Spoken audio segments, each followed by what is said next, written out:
Dieu nous bénisse. Soyez encore les bienvenus.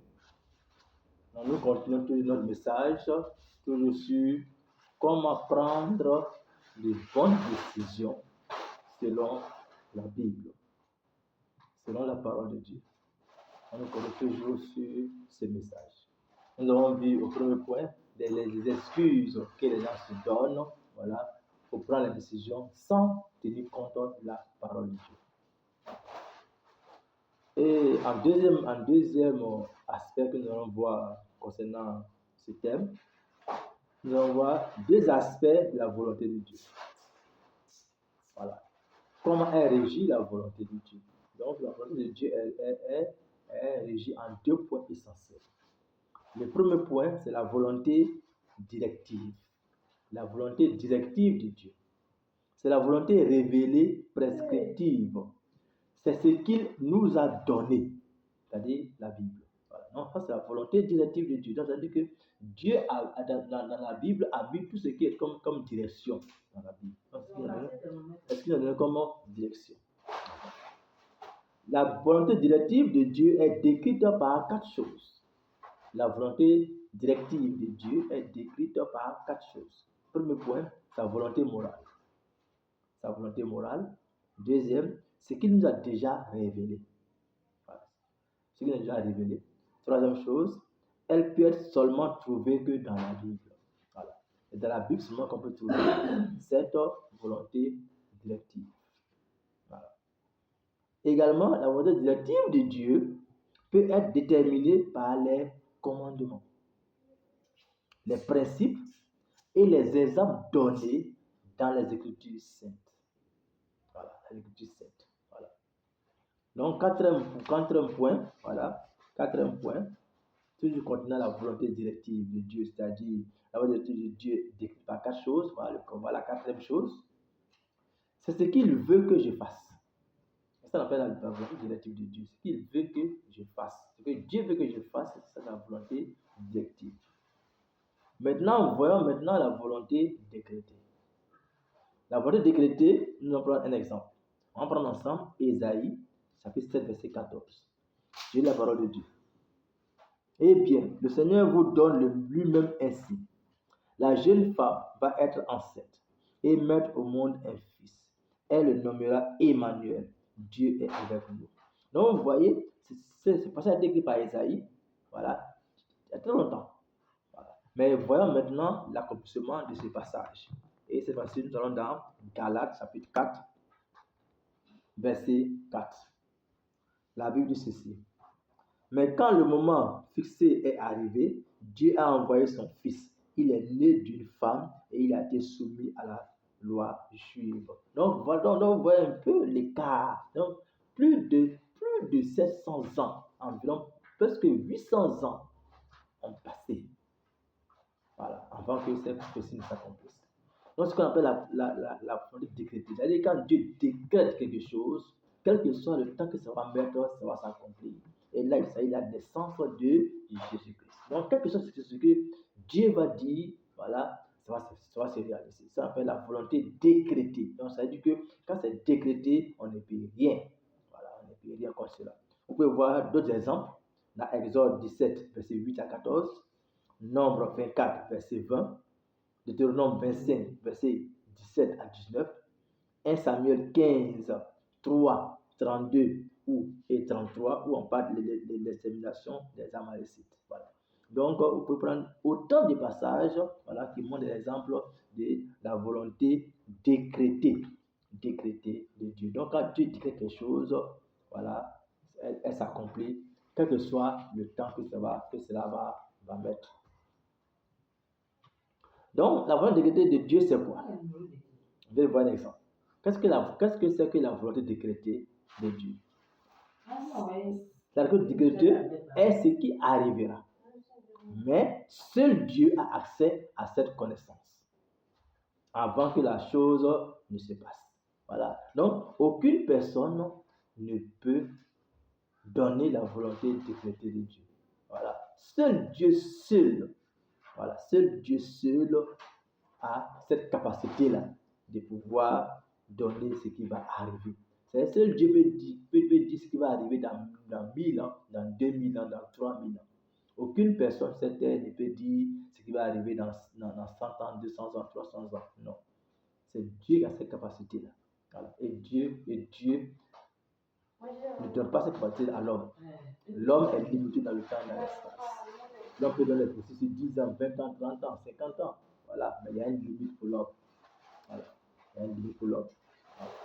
Non, mais également aussi, elle a appelé aussi la volonté souveraine de Dieu. Ça appelle la volonté souveraine. Que Dieu est souverain. Dieu ne partage pas sa souveraineté avec quelqu'un. Voilà. Il est souverain uniquement, voilà, pour lui seul. Voilà. Donc la souveraineté de Dieu. Donc personne ne commande Dieu, personne ne peut dire à Dieu, fais ça, fais ça, fais ça. Non. C'est lui qui décide et il agit. Voilà. Voilà. Même quand il envoie le déluge, c'est une volonté décrétée par Dieu. Aucune personne ne peut empêcher le déluge de venir. Voilà. Quand il a détruit Sodome et Gomorrhe, personne ne peut empêcher Sodome et Gomorrhe, bien que bien qu'Abraham ayant eu vent de cela, a essayé de plaider, mais cela n'a pas été cette volonté décrétée de Dieu. Quand c'est décrété, c'est décrété. Voilà. Donc, vous pouvez voir la volonté souveraine de Dieu dans Ésaïe 46, le verset 9 à 10, et Éphésiens 1, verset 11. Donc, la volonté décrétée, et c'est aussi également aussi la volonté ultime et déterminée de Dieu. La volonté ultime et déterminée de Dieu. C'est la dernière volonté de Dieu. Voilà. Et c'est la volonté où Dieu est ferme sur ses décisions. Voilà. Quand il dit quelque chose, il agit automatiquement. En 3, voilà. Troisième définition de la volonté décrétée de Dieu. Voilà. Elle est seulement connue après le fait. Voilà. C'est après qu'elle soit accomplie qu'elle est connue. Voilà. Elle ne peut être connue à l'avance. Pourquoi? On va lire un passage, Deutéronome 29,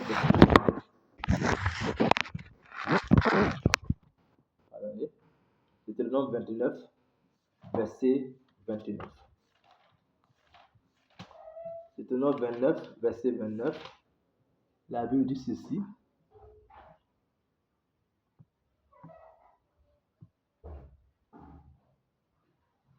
Ce qui est caché, seul le Seigneur notre Dieu le connaît. Mais nous connaissons ce qui nous a été révélé pour toujours à nous et à nos descendants, à savoir les commandements de la loi de Dieu que nous devons mettre en pratique. Donc, seul notre Seigneur le connaît. Ce qui est caché revient à Dieu. Et ce qui est révélé revient à l'homme. Donc Dieu ne révèle pas tout à l'homme. Donc Dieu révèle ce qu'il veut révéler à l'homme. Voilà. Donc c'est ce que Dieu accomplit. Donc Dieu révèle ce qu'il veut révéler à l'homme. Voilà. Donc parce que ce qui est caché est à Dieu et ce qui est révélé, c'est ça que l'homme peut dire. Voilà. Donc il y a des choses que Dieu ne peut pas révéler à une personne. Voilà. Jamais. Quel que soit son degré de spiritualité, voilà, Dieu n'est pas le régler. Dieu n'est pas le régler, parce que là, il s'agit de lui-même, sa souveraineté. Voilà. En troisième point, nous avons maintenant la fonction de la Bible dans la prise de décision. Voilà. Voilà. Pourquoi il est important quelle fonction occupe véritablement la parole de Dieu dans nos prises de décision? Quelle place occupe la parole de Dieu, les Saintes Écritures, dans nos prises de décision? Voilà. Première chose, nous devons comprendre la différence lorsque la Bible parle directement et lorsque la Bible parle indirectement. On doit comprendre cet aspect-là. Lorsqu'elle parle directement, on doit savoir qu'elle parle directement. Si elle parle indirectement, on doit savoir également qu'elle parle indirectement. Voilà. Donc, elle parle directement, voilà, par des commandements précis. Directement par des commandements précis. Maintenant, indirectement, par des principes ou des exemples pour nous guider. Voilà. Nous devons savoir aussi également que plusieurs prépositions sur les conseils bibliques. Voilà. Nous devons savoir qu'il y a plusieurs présuppositions, voilà, sur les conseils bibliques. On doit le savoir. Voilà. Vous n'avez pas besoin de connaître la volonté décrétée de Dieu. Ça, on va bien connaître ça parce que ça c'est de l'histoire de Dieu. C'est de l'histoire de Dieu. Nous, on ne peut pas connaître ça, c'est de l'histoire de Dieu. Voilà. Deuxièmement, le rôle du Saint-Esprit est de nous convaincre nous enseigner et nous informer, voilà, et nous informer sur Christ, voilà. Donc l'Esprit étudie la parole de Dieu pour le faire, tout simplement. L'Esprit étudie les Écritures pour nous informer, voilà, sur tout ce que nous devons savoir, voilà. Dieu dirige seulement à travers ce qui suit, sa providence secrète, sa parole. Donc, Dieu dirige seulement à travers sa providence secrète et sa parole. Voilà, et sa parole. Donc, Dieu aussi également aussi est gracieux et bon et il nous a donné tout ce dont nous avons besoin pour la vie et la piété. Voilà, selon 2 Pierre 1, après le verset 3 jusqu'au verset 4. Voilà. Voilà, cinquième point, Dieu nous tient pleinement responsables pour chercher et suivre sa volonté directive. Voilà. Sixième point, si nous prenons nos décisions basées sur des commandements, des principes et exemples bibliques, nous pouvons croire que nous plaisons à Dieu dans notre décision. Nous plaisons à Dieu dans notre décision. Nous croyons que Dieu utilise les circonstances hors de notre contrôle, voilà, qui sont de notre portée, qui sont hors de notre contrôle, voilà, pour changer providentiellement notre choix, si ce n'est pas dans sa volonté décrétée. Voilà. Parce que si c'est dans sa volonté décrétée, on ne peut rien changer. Dieu ne peut rien changer. Voilà. Mais c'est quand c'est dans sa volonté directive, voilà, qu'il y a des choses qu'il peut changer. Voilà. Donc, c'est pour montrer que Dieu nous donne ce dont nous devons savoir. Nous continuons toujours, voilà. Nous devons suivre, en certains points, nous devons suivre des bonnes herméneutiques dans l'étude et l'application. Voilà, dans lesquelles nous devons suivre effectivement la parole de Dieu, nous devons la mettre en pratique, nous devons vivre sur la parole de Dieu, comment elle veut que nous marchions. Voilà. Personne n'est hors de la volonté décrétée de Dieu. Personne. Voilà. Ça c'est déjà savoir. Personne n'est hors de la volonté décrétée de Dieu. Chercher l'aide dans les décisions importantes. Donc, il est important pour nous que lorsque nous prenons des décisions, on doit chercher de l'aide. Voilà, mais de l'aide dans la parole de Dieu. Voilà. Il n'y a aucune manière de connaître la volonté de Dieu et recevoir ses conseils par les Écritures. Voilà. Donc, il n'y a aucune manière, de connaître la volonté de Dieu. Donc Dieu peut, à travers les Écritures, nous donner sa volonté, mais également aussi à travers aussi les songes, à travers aussi également aussi les visions, à travers aussi également aussi les circonstances, et à travers d'autres choses aussi également aussi, Dieu peut nous donner aussi également aussi sa volonté, nous peut montrer sa volonté, ce que nous devons faire. Voilà. Donc, en 111, il y a des commandements, des principes et des pratiques bibliques pour couvrir toutes circonstances de la vie. Voilà, les Écritures saintes sont compréhensibles. Donc, ça veut dire que la Bible répond à toutes nos questions, à tout ce que nous avons comme problème. Voilà.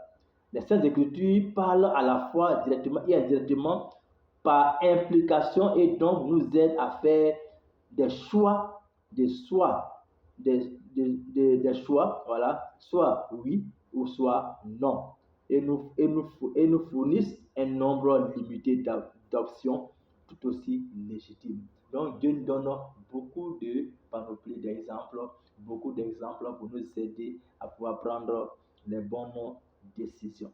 Donc pour la prochaine, nous avons maintenant les étapes bibliques à suivre pour prendre les décisions. Et c'est ce que nous allons voir maintenant. Que Dieu nous bénisse.